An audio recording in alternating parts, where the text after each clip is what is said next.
Hey everyone, so I just wanted to hop on really quick before I run to work. Is that I think Cherry Blossom requested a video about how to look for apartments in Taiwan.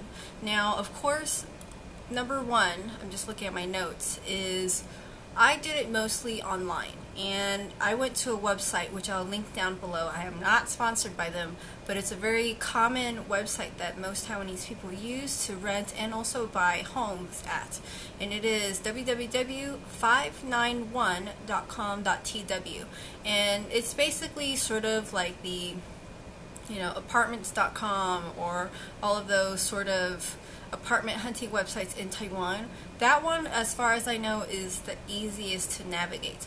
The only bad thing is that it's all in Chinese. So what I did was, when I didn't have anyone to help me look for apartments, was I used Google Chrome.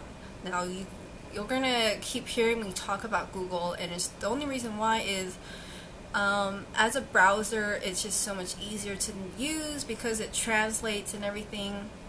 Now, of course, you have to realize that while it is a translation, it's not always 100% accurate, but I think in terms of just navigating this website, it should be easy enough to understand.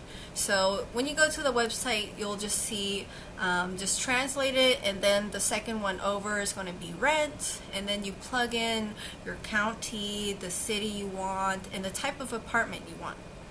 Now, of course, I think it's pretty much easy to understand. Some will say like the whole floor, which is, those are quite expensive. They're more for like huge families that rent sort of like an apartment building, but you get the entire floor to yourself. Then there's independent, which is what they call taofang here. It's a studio apartment, okay? So most of the time, if you're living by yourself or you have a boyfriend or girlfriend and you just want a small space, usually independent will be better. And of course they have sublet, yafang, and storefront, booth, office. All of those I think would not really fit the normal person who's just moving here by themselves or with just one other person. If you're a whole family, then I'm sure there's other options you could find that have different size rooms or bedrooms. But I'm just going to talk mostly about the studio apartment. Now, I'm going to link down below my apartment tour.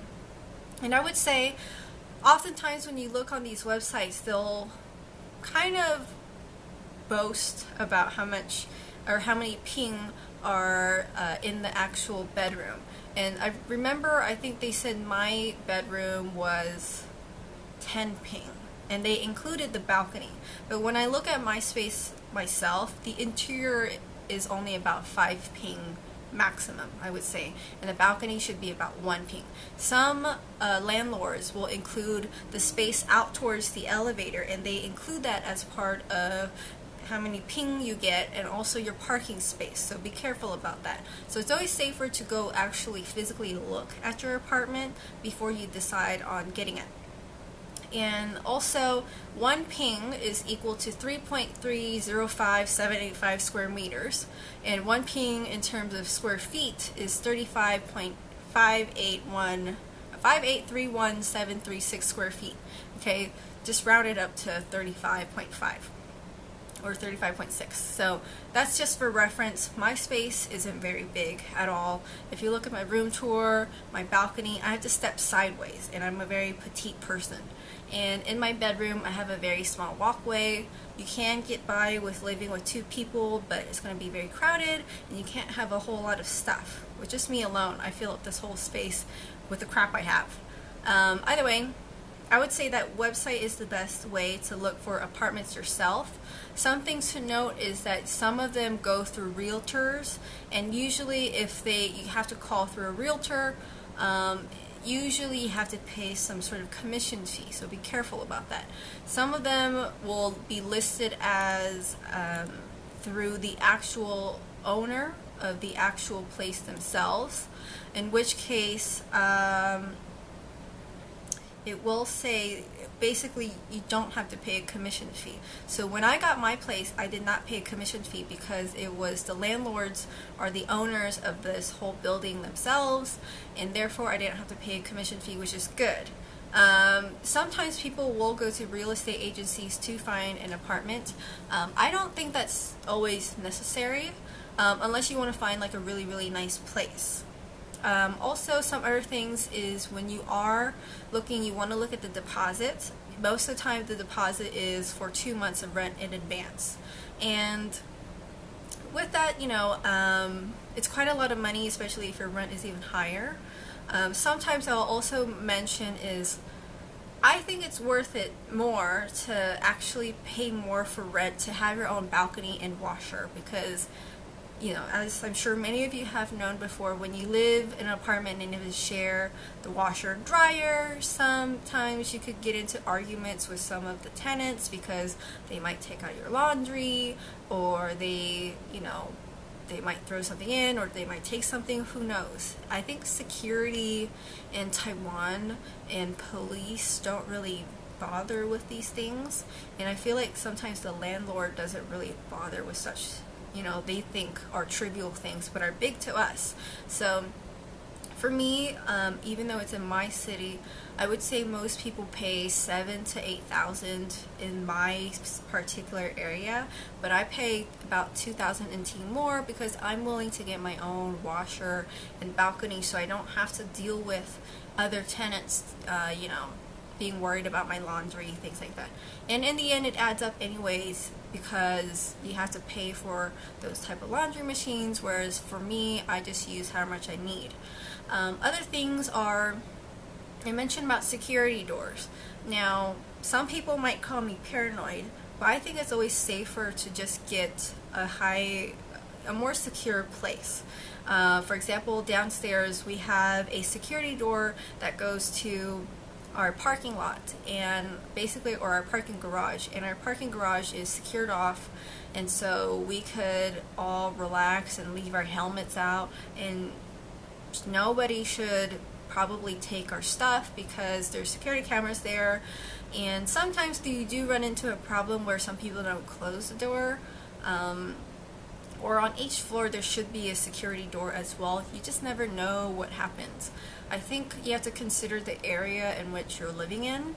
For example, I'm in or a more, not a super rich area. Not that poor areas are bad, but every night I hear wackos who are drunk and they're yelling everywhere, and then, they might bump into places. Sometimes some of the people on my floor, they're drunk and they crash into my door, and I hear them in the middle of the night. So you do want to kind of survey your area, how secure you want your place to be. I always think it's better to be safe than sorry.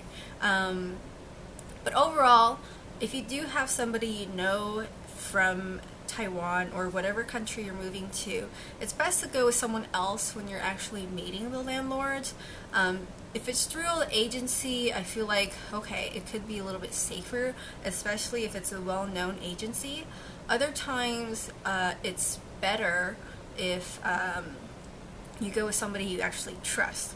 Now, when you do contact the landlord, if you can't speak any Mandarin, that might be a tiny issue, is that most of the time the landlords are not going to speak English. It's very rare. I was very lucky that my landlord was in America for some time and she can speak English, but other times people can't.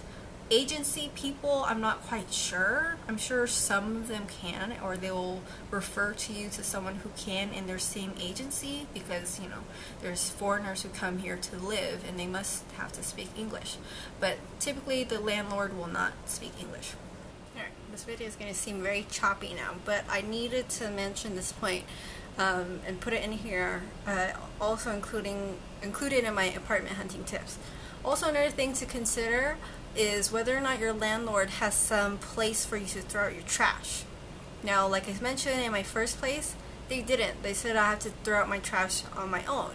Now in Taiwan, it is nothing like the US, where we just leave out our bins on a specific day during the week, and then the garbage truck guy will come over, and then they'll just take whatever, and then when you go home you just pull your bin back in. But here you have to hear and listen for that Beethoven song. I think it's like sonata, whatever, and you'll hear the guy, and everybody rushes out during the day to throw out their trash. And I do believe the trash or the garbage man will come, I think, twice a week or something like that. Depends on where you live.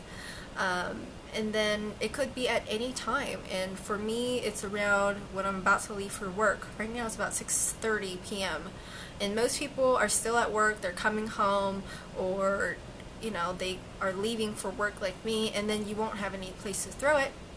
Luckily for me, my place does have a big garbage bin which we all throw into, and then we throw it out. That's the good thing about living near a market, is that because they're shop owners, we share that same big dumpster, and they just throw it out. Someone comes late at night and collects the garbage, so it's separate from the regular garbage disposal guy. I have no idea what their connection is, but like I was saying, sometimes that's also something you want to consider, is what to do with your trash, because some people will think to throw it away in a public garbage bin, but they're very small in Taiwan. They are not dumpsters. And secondly, it's illegal. You cannot throw your own trash from home at a public garbage disposal. If you're caught, you get a fine, and it says in Chinese on the signs. At least that's what my mother told me. So that's something to consider. Ask your landlord, do you have a place for us to dispose of our garbage, or can you dispose of our garbage? Because if not, it's a big long-term hassle for most people, and I think most people don't know about this. So wanted to just throw this in this video, so I'm going to head back to the other video, the other clip, and head to work now.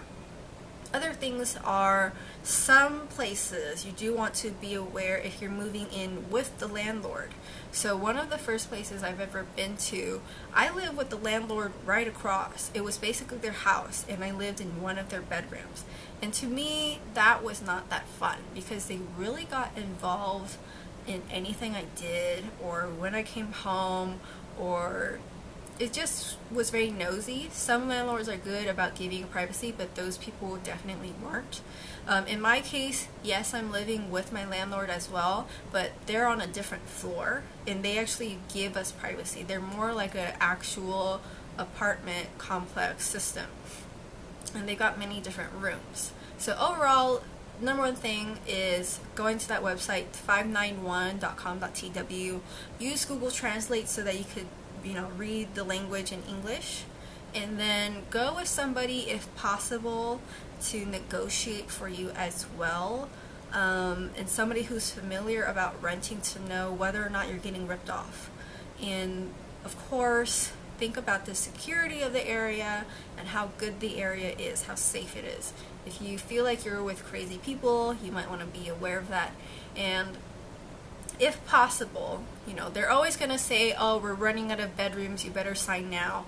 But for me, I found out, or I came to look at my place on a morning, or on a day off where my landlords were working, and I found out that it was later a morning market, so it's very, very loud. So, if possible, survey the place for a couple of days to see what the area is like before you decide on it. But if you're in a rush, go with somebody you trust and knows that city well. It'll be totally safe. Think about security. I think that's one of the most important things. And if you have any further questions, let me know. Otherwise, have a good day. Bye.